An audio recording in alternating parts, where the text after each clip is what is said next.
जनाब की एक लाइन सुनी, दुनिया में सबसे ज़्यादा दौलत वाला इंसान वो है जिसकी बीवी उसके साथ है और वो वफादार है। आपको सुनकर अजीब नहीं लगता कि ये पहले किसी और की बीवी हुआ करती थी? एनीवे, लोग कहते हैं रात गई बात गई, पुरानी बातों को मत लेकर आओ। तो ठीक है, पुरानी बातों को नहीं लेकर आते हैं। बात करते हैं उसी टॉपिक पर जो अभी करंटली चल रही है और इन्हीं से ही रिलेटेड है। मैं बात कर रही हूँ रश्मि देसाई के यहाँ, जो इन्होंने पॉडकास्ट अपलोड किया था, जिसकी इन्फॉर्मेशन मैं आपको पहले भी दे चुकी थी। बस आज का पॉडकास्ट मेरा उसी पे ही होने वाला है, क्योंकि वो बहुत बड़ा 42 मिनट का समथिंग का बनाया है। तो मे भी जरूरत पड़ी तो पार्ट्स में बनाएंगे। तो देखते हैं कि यहाँ अभी हम कितने पॉइंट्स ले सकते हैं। Hi friends, welcome back to my channel. Channel में न्यू है तो चैनल को सब्सक्राइब कर लें और साथ ही साथ बेल आइकन प्रेस कर दें, जिससे कि हमारे आने वाली वीडियो की नोटिफिकेशंस आपको पहले ही मिल। लेकिन बहुत सारी चीजें हैं जो इधर हमें सुनने को मिली, जो टाइम टू टाइम अपनी स्टेटमेंट ये लोग चेंज करते रहते हैं। पहले कुछ और बोल दिया, बाद में कुछ और बोल दिया, एक दूसरे की बातें भी मैच नहीं होती है। और भाई दिखावा तो इतना है कि मुझे ऐसा लगता है कि हर जगह जहाँ पर भी ये पॉडकास्ट करने के लिए जाती हैं, इंटरव्यू देने के लिए जाती हैं, सिर्फ दिखावे के अलावा और कुछ नहीं, क्योंकि वहाँ पर नेचुरल हमें कुछ भी देखने सुनने को नहीं मिलता। इनके व्लॉग से कुछ और नज़रिया दिखाई देता है और जब ये बताते हैं तो कुछ और ही नज़रिया।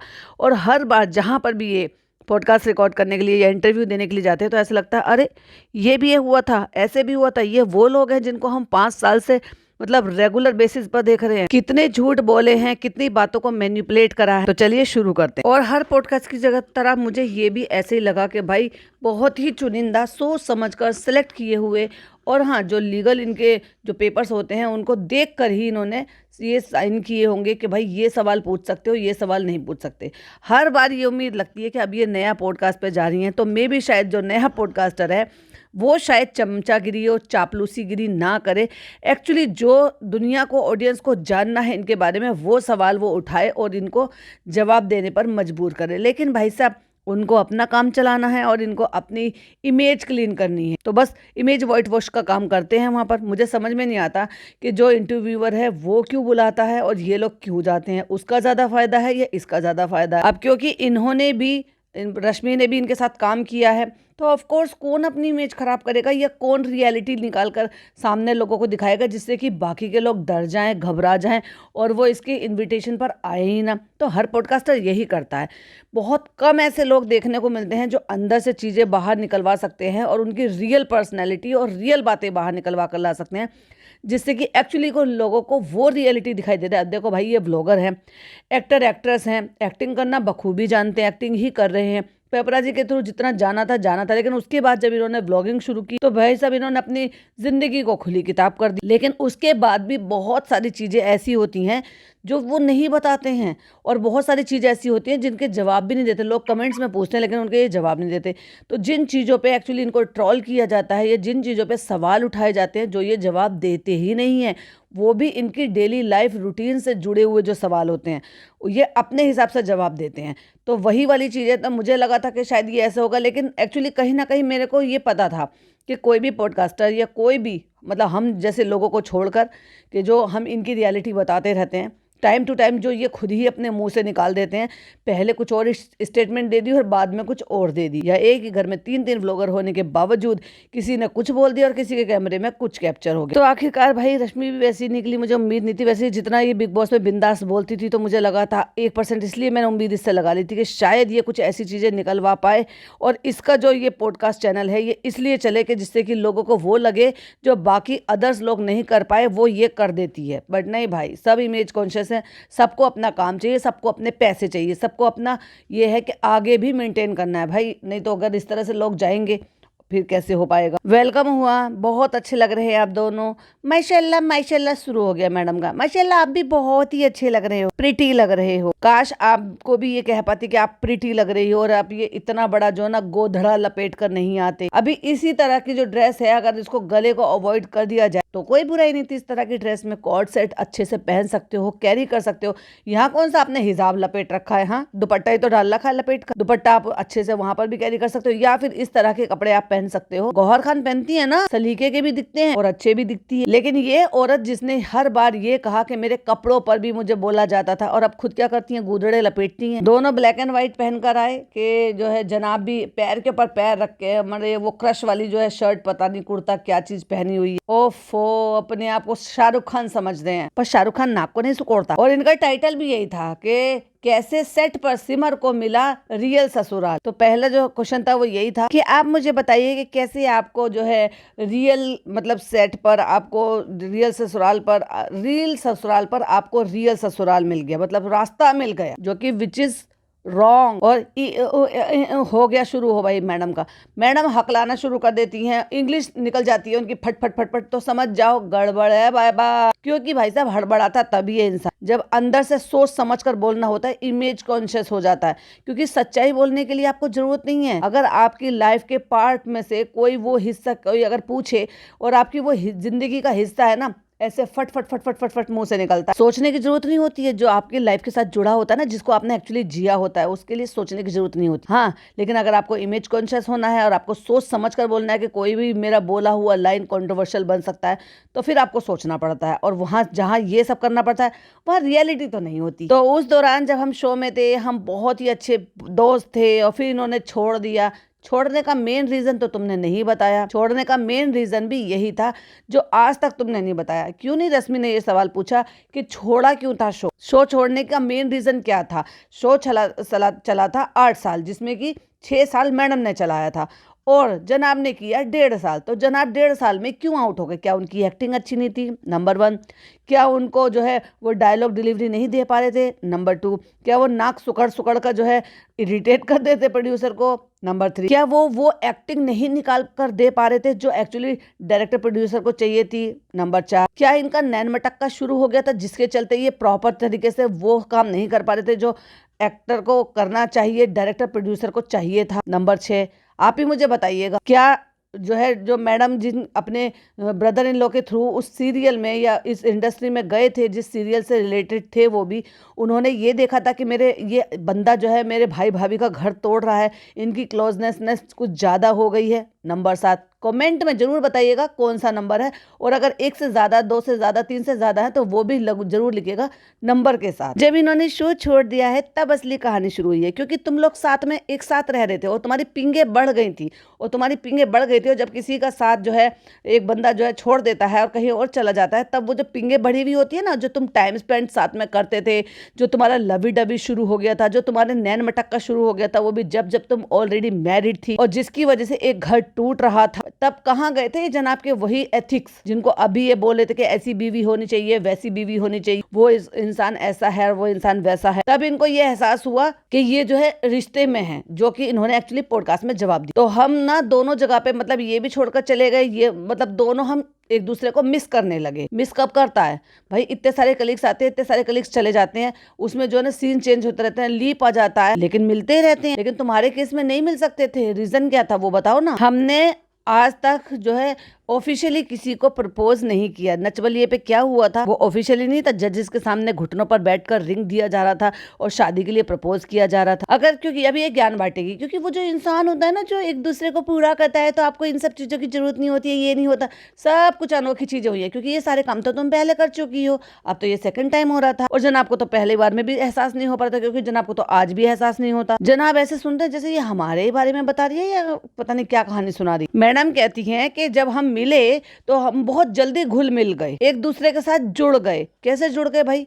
कलीग तो इतने सारे थे, फिर तुम किसी और के साथ क्यों नहीं जुड़ी? उसमें तो मेल और भी थे, उनके साथ तो तुम्हारा कभी कोई ऐसी कनेक्शन नहीं बना। हाँ, ऑफ कोर्स फीमेल्स के साथ बना था, उनके साथ भी बनाकर छोड़ दिया बहनों का। पर कहने का मतलब ये है कि जब तुम्हारी क्लोजनेस इतनी ज्यादा हो गई कि लोगों को वो ऑकवर्ड लगने लगा, ये तो तुमने खुलकर बोला ही नहीं। क्यों भगा दिया गया था जनाब को?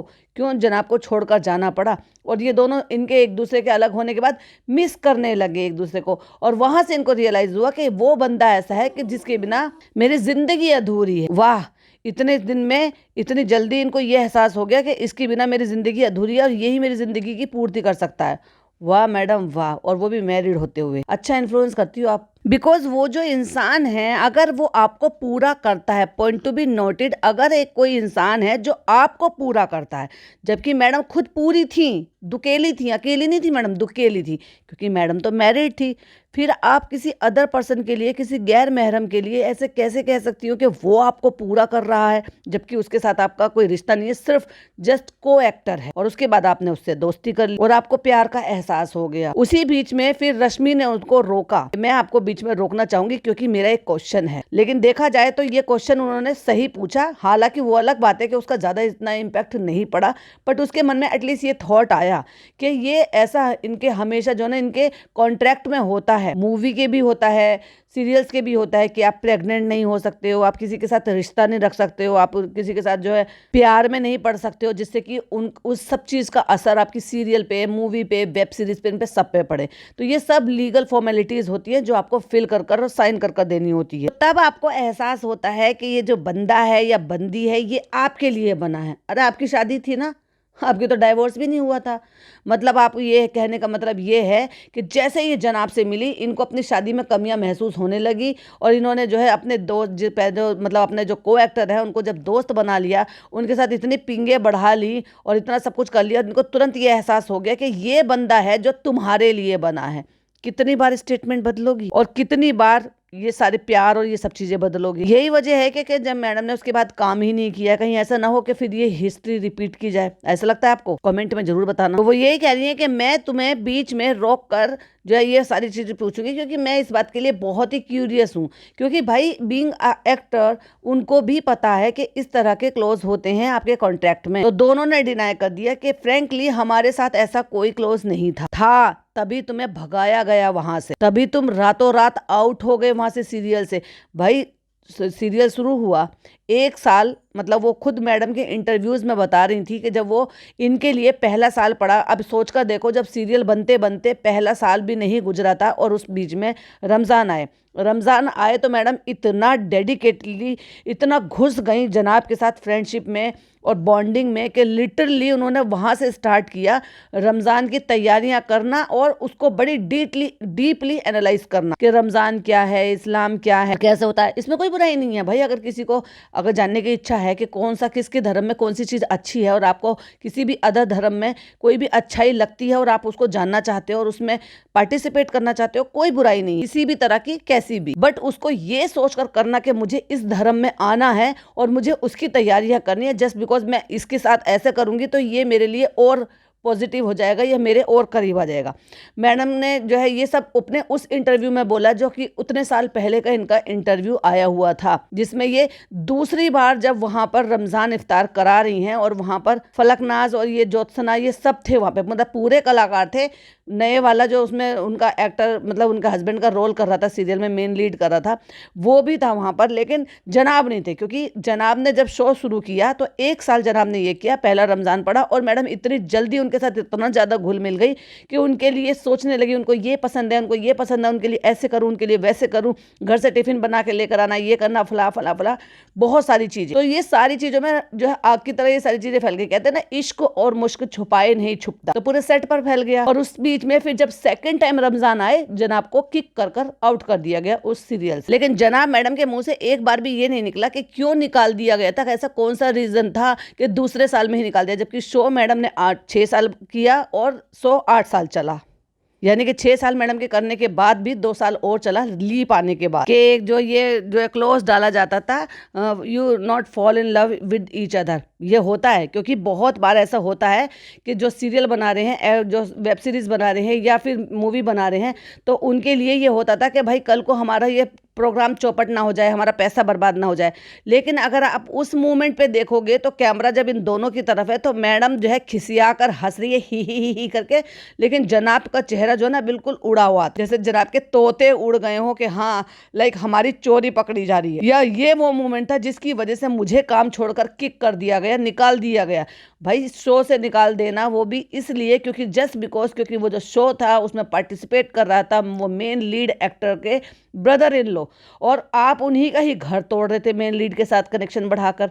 तो ये एक तरीके से बेगैरती वाली बात भी होती है। किसी शादीशुदा औरत के साथ आप अटैच हो रहे हो और उसी शादीशुदा औरत के फैमिली मेंबर जो है उस शो में है, जो जिनका आप शो कर रहे हो, और उन्हीं की भाभी का घर तोड़ रहे हो, भाई का घर तोड़ रहे हो। तो आपको सबसे पहले जो है ना दोस्त है या जो भी है, जो मतलब वो थे मगर उनका कुछ तो कनेक्शन था वहां पर शो से रिलेटेड, तो इनको किक कर दिया गया। लेकिन एक बार भी सिंगल टाइम ये नहीं बोला कि क्यों किक कर दिया गया, एक्टिंग अच्छी नहीं थी, डायलॉग डिलीवरी नहीं दे पा रहे थे, क्यों भगा दिया भाई, शो तो 8 साल चला। तो जनाब का चेहरा एकदम से ऐसा पड़ा हुआ था कि भाई अब जैसे लाइक मानो चोरी पकड़ी हो, या यहाँ पर इनको जो है बहुत ही बेगैरती हिसाब से जो है ना सामने पोर्ट्रे किया जा रहा है। रश्मि की पूरी लाइन भी नहीं हो पाई थी कि जिसमें मैडम ने हे करके हंसना शुरू कर दिया था बेशर्मों की तरह से। और वहीं हमें एक चीज और भी देखने को मिली, जितना ये अपने ब्लॉग में इतनी जो लाइन ऐसे शार्प, गर्दन इतनी पतली, ऐसे सब कुछ दिखाई देती है, आपको क्या लगता है कि ये जो है 6 महीने पुराना है? भाई अब जब जनाब ये कह रहे हैं कि मैडम जो है वो सी बीमारी से फ्री हो चुकी हैं, पॉइंट टू बी नोटेड, उन्होंने कंफर्म किया है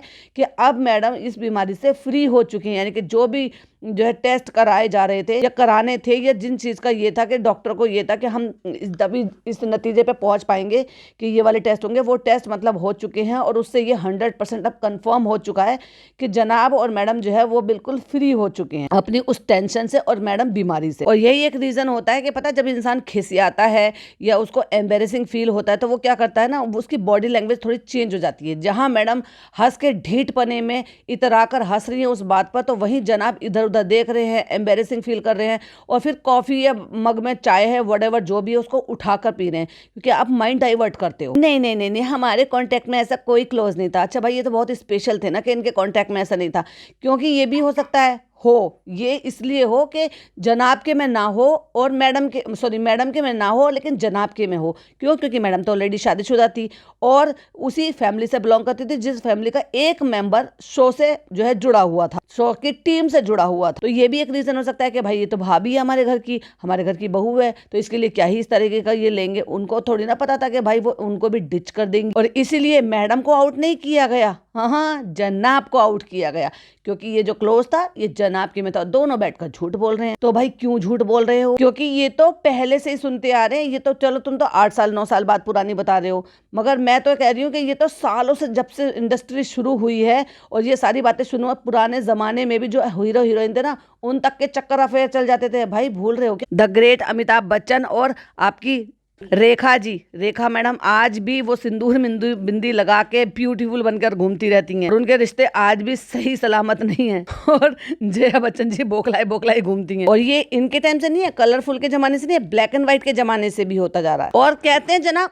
देखिए बाकियों का नहीं पता, देखिए शाहरुख खान की तरह से हाथ उठा के, बाकियों का नहीं पता लेकिन हमारे में नहीं था। जनाब आपके में था, झूठ कितना बोल रहे हो? कहते हैं हमारे कांटेक्ट में आज तक नहीं था, इंडिविजुअल भी हमने काम किया है, साथ में भी हमने काम किया है, ये किया है वो किया है। साथ में तो तुम जब काम कराए ना, तुमने नच बलिए हो गया या कोई दूसरा शो हो गया, वो तुमने जब किया है एक्चुअली, जब तुमने अनाउंस कर दिया है कि तुम ऑलरेडी रिलेशन में हो। लेकिन जब तुम ये सब तुमने अनाउंस नहीं किया था, तब तुम्हें किक कर आउट कर दिया गया था। झूठे। हम लोगों की बॉन्डिंग गानों से हुई है। अब दूसरा झूठ सुन लो, कहती है कि हम ना एक दूसरे को गाने में जवाब देते थे, मतलब इनकी पिंगे जो बढ़ी है ना, वो गानों से बढ़ी है। रोमांटिक गाना, गाने से जवाब देना, एक दूसरे को रिप्लाई करना, फिर ये भी हो जाता कि गाने का गाना और दिल की बातें। ओफो, हद पार कर दी। और जब रश्मि ने ये पूछा कि आपको याद है कि कौन सा गाना था जो ऐसे फर्स्ट टाइम जब भेजा गया था, कहती नहीं मुझे याद नहीं, क्योंकि मुझे तो याद ही नहीं रहता, मुझे तो डेट भी याद नहीं रहती, मुझे तो एनिवर्सरी भी याद नहीं रहती, मुझे कोई डेट याद नहीं रहती। Oh my God. और जनाब को डेट याद रहती है सारी। पूरा दिन हम लोग दोनों गानों से एक दूसरे से चैट करते रहते थे। सारे दिन चैट करोगे और गाने गाओगे और अपनी फीलिंग बताओगे तो भैया लोगों को तो शक होगा, फिर तो तुमने पिंगी इसी तरीके से तो बढ़ाई कि अगर पकड़े गए तो ये हो जाएगा हम तो गाने फॉरवर्ड कर रहे हैं, हम तो चैटिंग में अंताक्षरी खेल रहे हैं। वाओ, चैटिंग में अंताक्षरी। बताना भाई किस किस ने खेली है चैटिंग में अंताक्षरी। कहती है वो मिसिंग वाला जो फेस है ना, कि जनाब की तरफ से एक लाइन आ गई, फिर मैं सोचती थी मुझे क्या जवाब देना है, फिर मैं भी उसका दे देती थी दिल्ली वाली लड़कियों की तरह, कि मैं भी उसका रिप्लाई जो है गाने की लाइन में ही करूंगी। तो मैं ढूंढती थी गाने, और इसलिए हमें इतने गाने पसंद आ गए कि अगर आप मुझे कहो तो मैं दुनिया भर की अंताक्षरी खेल सकती हूँ और मैं जीत कर दिखा दूंगी। जब रश्मि ने पूछा कि कौन सी ऐसी गाने वाली लाइन थी जो उन्होंने पहली लाइन ऐसी लिखी और आपको हिट कर गई कि भाई अच्छा ये तो कुछ ऐसा है, दिल का कनेक्शन है। अच्छा वो तो नहीं था, कांटे नहीं कटते ये दिन ये रात। समझ गए ना? लो आज मैं कहती हूँ। लिख दो भाई, लिख दो, आगे लिख दो अगली लाइन। इनके लिए ना सही मेरे लिए लिख दो। वो तो मुझे नहीं याद, क्योंकि मैं भूल जाती हूँ, मुझे भूलने की आदत है। मुझे पोस्टमार्टम तो अभी हुआ है, लेकिन मैं तो पहले से ही भुलक्कड़ थी। मैं कभी स्टेटमेंट कुछ दे देती थी और कभी कुछ दे देती थी। मैंने आज तक कभी जिंदगी में सच बोला है क्या? मैं जब भी बोलती हूँ झूठ बोलती हूँ। एक्चुअली पुरानी फिल्मों में हुआ करती थी, गीता पे हाथ रख के कसम खाओ, जो भी बोलोगे सच बोलोगे। और यहाँ मैडम का यही हिसाब किताब है, जब भी बोलूंगी झूठ बोलूंगी। और रश्मि ने यही कहा, अरे how can you not remember? क्योंकि रश्मि तुम जानती नहीं हो, ये पक्की खिलाड़ी है। कहती है फिर तो तुम्हें ये होगा कि भाई तुम्हारे बर्थडे वगैरह पे किस तरीके से तुम्हें पैम्पर करते हैं। अगला वाला सवाल, पैम्पर मतलब ये कहती है हाँ मुझे याद है कि एक बार मेरे बर्थडे पर गाड़ी पूरी बैलून से भर दी थी और ऐसे कर दिया था, वैसे कर दिया था। एक बार का ही याद है बस। अभी कहाँ करते हैं वो सब कुछ? अब तो सिर्फ तुम्हारे फादर इन लो तुम्हें पैम्पर करते हैं। जनाब तो तुम्हें पैम्पर ही नहीं करते। तो मुझे याद है, आई रिमेम्बर कि मैं जो है कार खोल के बैठी तो कार जो है वो बलून में। एक ही बार तो मैडम को भाई जिंदगी भर में वो मंथली साइकिल आया जिस पर जनाब ने उनके लिए दाल चावल ये सब कुछ बना के पैम्पर करके दिखाया। और एक ही बार जिंदगी में मैडम का बर्थडे आया था जिस पर उन्होंने पैम्पर करके दिखाया था और गाड़ी बलून से भर दी थी, फूल पेटल बिछा दिए थे रास्ते पर। नहीं तो यही बोलो ना कि हर बार छोटी छोटी सी चीजों पे जब कभी भी उनका दिल होता है, मुझे पैम्पर करने का मन होता है। मैं अगर उनकी जगह होती तो भाई मेरा जवाब तो ये होता कि मेरे हस्बैंड जब करते हैं तो वो करते हैं, तो वो उनके लिए मैटर नहीं करता कि वो साल का कौन सा दिन है कौन सा दिन नहीं है, क्योंकि ये अंदर से होता है कि जब वो आपको एक्चुअली इतना याद रखते हैं या आपके लिए इतना उनका प्यार उमड़ कर आता है, तो वो किसी डेट का, टाइम का, किसी भी पर्टिकुलर ओकेशन का मोहताज नहीं होता। रही बात बर्थडे, एनिवर्सरीज, वैलेंटाइंस, यानी कि जो भी ऐसे इस तरह के प्यार भरे दिन होते हैं, तो उसमें तो स्पेशल ट्रीटमेंट मिलता ही है, स्पेशल पेम्पर होता ही है। तो उसमें क्या ही याद करना और दिखाना। उसमें तो खैर वैलेंटाइन डे हो गया, सारी दुनिया करती है ईच अदर, दोनों को मतलब। अब चाहे फिर उसमें जो है फियांसी हो, फिर चाहे आपकी गर्लफ्रेंड बॉयफ्रेंड हो, फिर चाहे वो शादीशुदा हो, हस्बैंड वाइफ हो, तो वो तो एक पर्टिकुलर डेट हो गया। बर्थडे हो गया तो लोगों का रहता ही है कि भाई जिसका बर्थडे होता है उसको तो सभी पैम्पर करते ही। एनिवर्सरी होती है तो भाई एक दूसरे को भी करते हैं, क्योंकि वो दोनों का खास दिन। डिपेंड तो तब करता है ना कि जब आप एक्चुअली अपने आप से प्लान करो और उनके लिए सोचो, करो कुछ भी। ऐसा तो कुछ बता नहीं रही मैडम। फिर फालतू की वही कहानी कि जब ये बिग बॉस में थी 3.5 महीने के लिए, तो मैंने एक एक पल का हिसाब दिया था, एक एक पल का। और ये ऐसे जता रहे, ओह माय गॉड, जैसे इनकी अरेंज मैरिज हुई है, जैसे कि ये निब्बा निब्बी हो कि भाई जैसे अर्ली एज में शादी होती है, जो शादी की एज होती है ऑफ कोर्स उसी में जैसे अभी शादी हुई हो, और जैसे इनकी अरेंज मैरिज हुई हो। और जब ये एक साथ रहे, 6 महीने इनकी शादी को हो गए, 6 महीने के बाद जब ये जुदा रह रहे थे, तो एक दूसरे के साथ रहने का इतना वो हो जाता है, फिर ये लगता है कि अगर तुम मुझसे दूर जा रहे हो 1 महीने के लिए या 3 महीने के लिए या 4 महीने के लिए, तो फिर उसमें जो है हम कैसे मतलब वक्त बिताएंगे जो अभी हम साथ में बिता रहे हैं। तो वो मैं डायरी में लिखूं, और उन्होंने वैसे ही 3.5 महीने के लिए डायरी लिखी कि मैंने सुबह ये किया, शाम को मैंने ये किया। मतलब वहाँ बिग बॉस चला था सुबह के 9:30 बजे। मैडम और दीपक जो है लड़ाई कर रहे थे, किचन का ड्रामा शुरू हो गया। रात के 2:45 बजे शाम को लड़ाई झगड़ा हो रहा था। वैसे ही जनाब ने टाइम टू टाइम लिख दिया भाई साहब के घर में क्या हो रहा था। आज अम्मी ने मेरे लिए खड़े चिकन बनाए, खड़े मसाले का चिकन बनाया। खड़े केले से खड़ा चिकन याद आ गया। रात के 2:45 हो रहे थे और मुझे चाय की तलब लग रही थी, और मैं सोच रहा था डिप्पी होती तो मुझे चाय बनाकर पिला दी। क्या बेवकूफी हरकत है। और इससे ये कहते हैं कि हमारा प्यार जताया जा रहा था। नौटंकीबाज है ये। 2018 कोई लंबा चौड़ा, कोई बहुत ज्यादा बैकवर्ड जमाना नहीं था जहां पे ये सारी चीजें की जाए और इनको दिखाया जाए।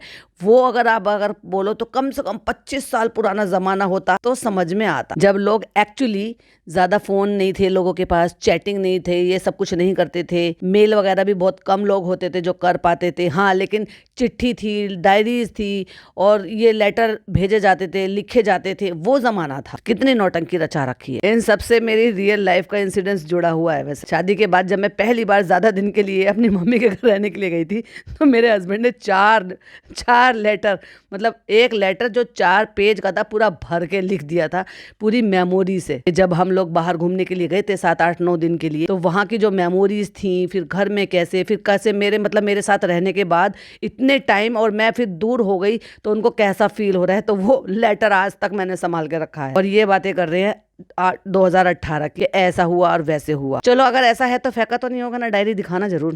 देखें जनाब ने कैसे टाइम टू टाइम लिखा है। और 3.5 महीने में इतने हर एक पल का अगर लिखा होगा कि मैंने क्या क्या किया, कब उठा, कब सोया, कब कितनी सांस ली, कितने नाक सुकोड़ी, तो मेरे ख्याल से 4-5 डायरी तो लग गई होंगी भाई। क्योंकि एक दिन के पेज में अगर तुम सारी चीजें लिखोगे डिटेल में तो ऑफ कोर्स एक पेज से तो ज्यादा ही पेज लगेगा ना। हाँ, अगर कोट लिखने वाली बात होती है, जैसे मेरे दादा को बहुत ज्यादा शौक था, तो वो क्या करते थे, नए साल की डायरी आती थी और उसमें ना जब भी जिस दिन भी उनको कोई थॉट आते थे मन में तो वो लिखते थे अच्छी अच्छी बातें, मतलब अल्लाह रसूल की बातें, कुछ ज्ञान देने वाली बातें, कुछ सीख मोटिवेशनल बातें, तो उनको लिखने का बहुत शौक था, तो वो उर्दू में लिखते थे। राइटिंग बहुत ही बेहतरीन थी। तो लेकिन वो जिस डेट में लिखी जाती थी ना, मतलब जो डेट होती थी, पेज पलटे, आज थॉट आया, कुछ लिखने का मन हुआ, डायरी उठाई, लिख दिया, फिर 3-4 पेज खाली है क्योंकि उसमें कुछ थॉट नहीं था, लेकिन डेट टू डेट लिखा होता था, तो ये पता चल जाता था इस साल के इस वाले महीने में इस दिन में उन्होंने ये थॉट लिखा। तो वो एक अलग चीज है। अगर तुम अपनी लाइफ लिख रहे हो तो फिर तो 4-5 डायरी तो लगी गई होंगी। दिखाना जरूर, हाँ मैडम एक दिन ये भी दिखाना। कहते जब ये आई वापस वो जी कर, वो मतलब वो महीने जी कर,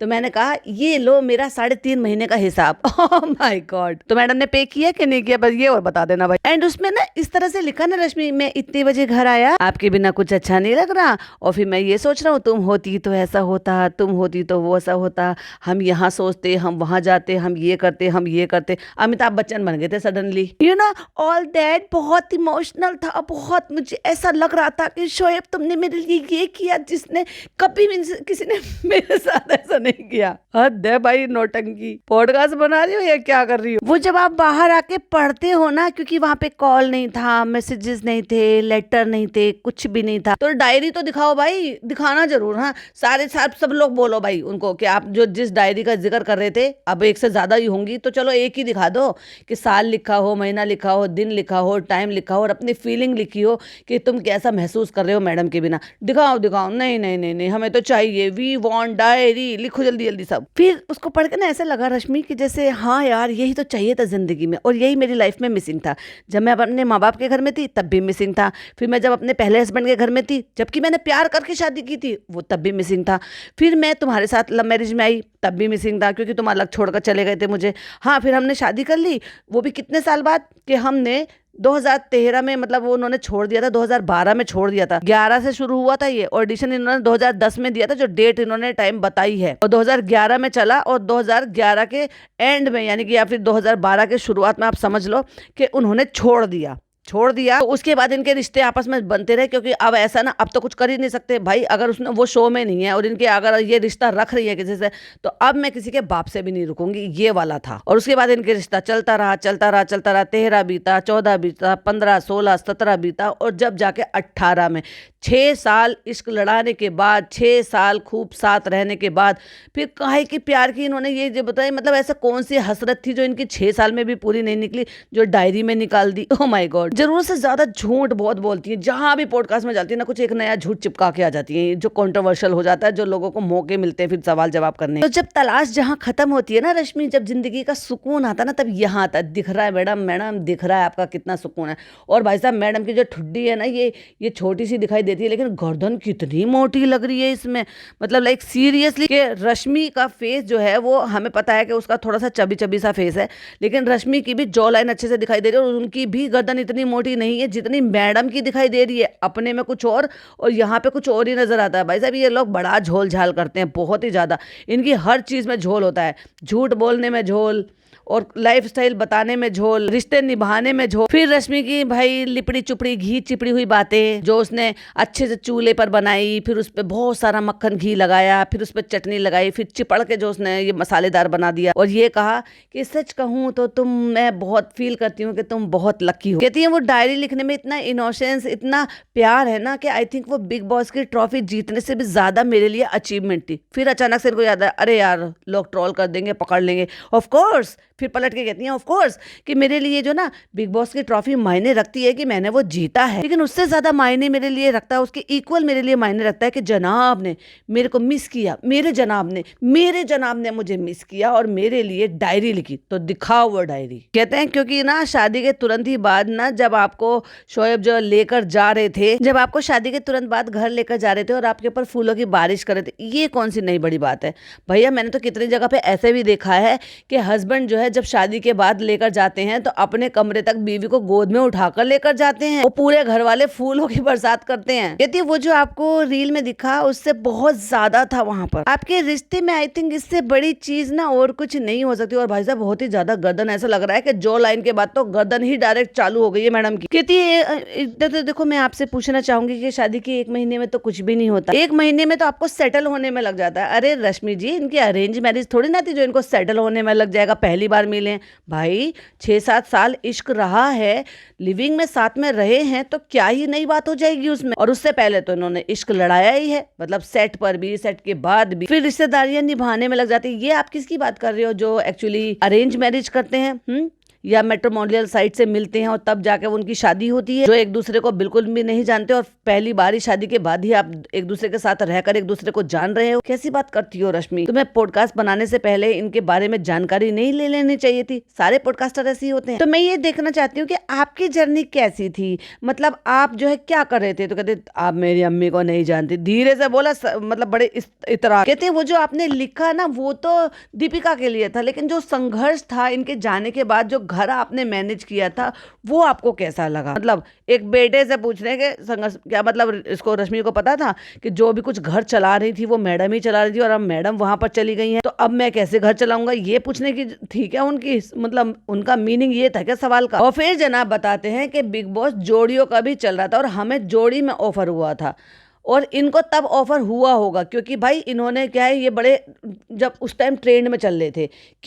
क्यों ट्रेंड में इसलिए चल रहे थे क्योंकि भाई साहब एक तो इनका इतने साल का इश्क था, सेट पे से ही इन्होंने इश्क लड़ाया, फिर इन्होंने रियलिटी शो किए, फिर इन्होंने शादी भी कर ली, तो कन्वर्ट होकर की। और बिग बॉस को क्या चाहिए? माल मसाला चाहिए, कुछ ऐसे लोग ही चाहिए जिन पर लोग बातें बना सकें। तो इसलिए हो सकता है वो ऑफर हुआ हो और जनाब ने वो जो है एक्सेप्ट नहीं किया, उसके बाद उन्होंने आज तक इनको ऑफर ही नहीं किया। अब ये चाहेंगे भी तो भी वो ऑफर नहीं करेंगे क्योंकि कुछ लोग ऐसे होते हैं। और हाँ, लोगों से याद आया, मुझे ऐसा क्यों लग रहा है, ये मुझे ही लग रहा है या आपको भी ऐसा मेरे साथ अग्री करेंगे? अगर हाँ तो हाँ, ना तो ना, बताइएगा जरूर कि ये जो रश्मि है ये शायद बाकियों ने तो किसी ने बुलाया कि नहीं बुलाया, लेकिन चालू और उसके फनी को जरूर बुलाएगी ये पॉडकास्ट में, क्योंकि ऐसी बात नहीं है, फैन फॉलोइंग तो उसकी भी अच्छी खासी है, इनसे बल्कि ज्यादा है। भले ये एक्टर एक्ट्रेस रहे हों अब, लेकिन अब ये एक्स लग गया है इनके नाम के आगे। और रही बात ब्लॉगिंग के लिए, इन्फ्लुएंसर के लिए, व्लॉगर्स हैं, तो भाई इनसे ज्यादा पॉपुलैरिटी और व्यूज जो है वो चालू अपी को आते हैं। और उसकी भी लव स्टोरी कुछ कम नहीं है। वो अलग बात है कि चालू नहीं आएगी, हड़बड़ा जाएगी, कहते हैं ना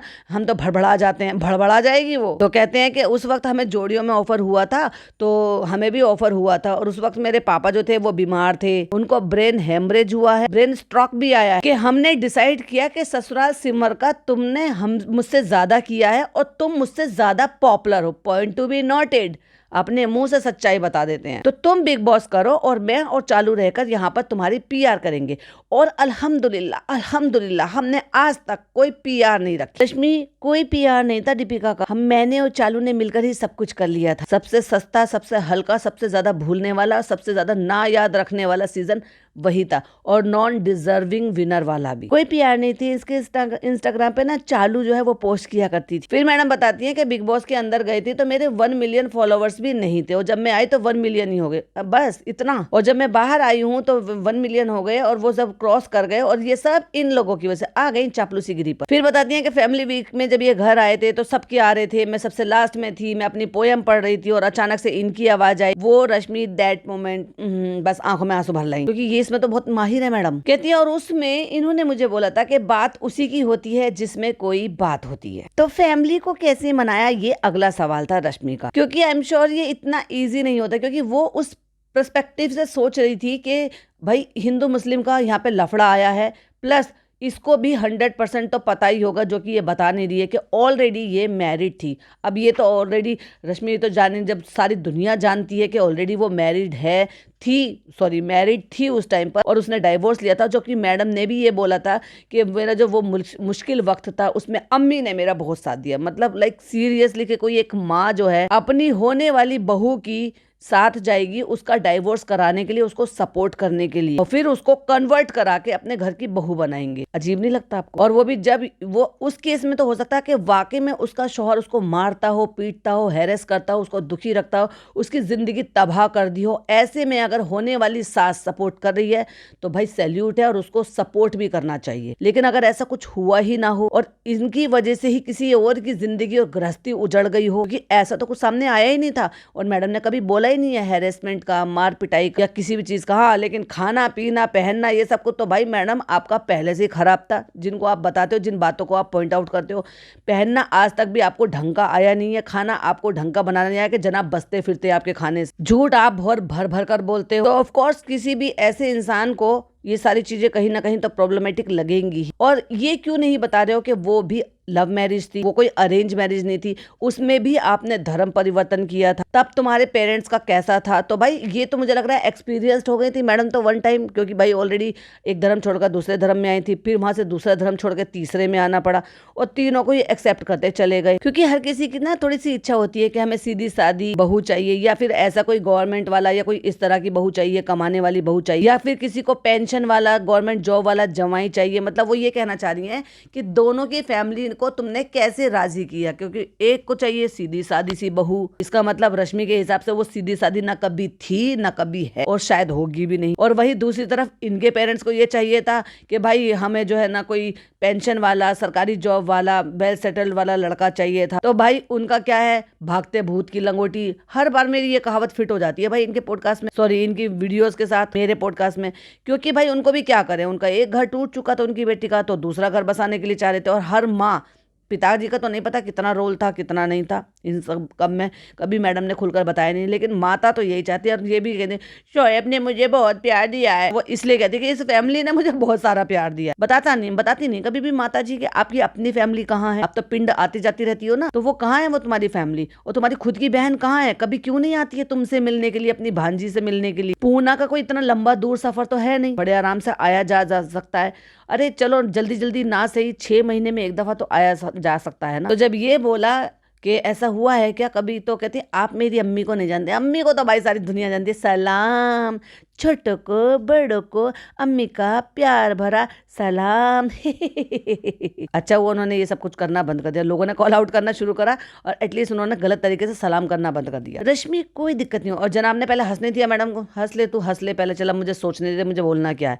तो फिर उनका जो बोलने का स्टाइल था उसमें तो ये था कोई दिक्कत नहीं हुई, और आज तक भी कोई दिक्कत नहीं हुई। कैसी होगी, सब एक दूसरे का फायदा उठा रहे थे। ये आज भी उनके लिए सिमर है, वो इतना ज्यादा ऑब्सेस हो गई सिमर के सीरियल से। ओ माय गॉड ऐसी बहू मुझे चाहिए। लेकिन सिमर में तो दूसरी शादी नहीं हुई थी, उसकी पहली शादी थी, तो वो सिमर ही बोलती है, सिमर ही बोलती है। व्हाट? रश्मि हैरान परेशान कि वैसे तो फैजा बेगम बना दिया लेकिन आज भी सिमर बोलती हैं। अजीब नहीं है? और आपको अजीब नहीं लगता? और ऐसे ही अजीबोगरीब बहुत सारे सवालात, बहुत सारे जवाब जारी रहेंगे, क्योंकि पॉडकास्ट बहुत ज्यादा बड़े लंबे लंबे नहीं करूंगी, लेकिन टुकड़ों में बनाऊंगी। आपको भी ऐसे ही पसंद है और मुझे भी ऐसे ही पसंद है। यहाँ तक का अगर पसंद आया हो तो लाइक शेयर कीजिएगा, चैनल पे पहली बार आए तो सब्सक्राइब कीजिएगा और वेट कीजिएगा चालू का नया ब्लॉग आ गया है, मुझे अपडेट मिल गई है, मैंने देखा नहीं है, तो दूसरे चैनल पे हो सकता है उसका फर्स्ट पार्ट डल जाए। तो तब तक के लिए बाय बाय, टेक केयर, अल्लाह हाफिज।